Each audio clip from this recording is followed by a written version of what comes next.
Dans le cadre du rapprochement entre la Commission électorale nationale indépendante et l'Assemblée nationale, le bureau de la CENI a sollicité et obtenu des échanges avec le bureau de la Chambre basse du Parlement de la présente législature pour une première prise de contact depuis son installation. C'est dans ce cadre qu'une forte délégation de la CENI, conduite par son président Denis Kadima, a eu une séance de travail avec les speakers de la Chambre basse du Parlement, le professeur Vital Kamerhe, accompagné de l'honorable rapporteur adjointe Dominique Nmunongo Inamizi. C'était le mercredi 25 septembre 2024. Ensemble, ils ont évoqué toutes les questions liées au processus électoral inachevé à ce jour, faute de moyens, comme l'a précisé Denis Kadima. Les animateurs de la CENI ont premièrement présenté les réalisations de cette institution d'appui à la démocratie contenues dans leur rapport annuel récemment publié, avant de soulever les multiples préoccupations liées au fonctionnement de la CENI et celles des questions du financement du reste du processus électoral. Denis Kadima a déclaré qu'avec l'appui du gouvernement, tout était fin prêt pour organiser les élections, d'abord à Yakoma et Massimanimba, avant de poursuivre avec les cas spécifiques de Massissi et Rutshuru.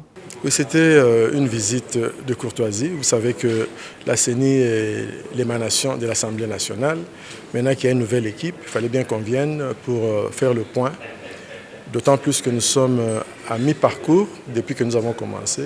On est vraiment au milieu de notre mandat. Il fallait venir faire le point sur le processus électoral, mais aussi sur toutes les questions pendantes.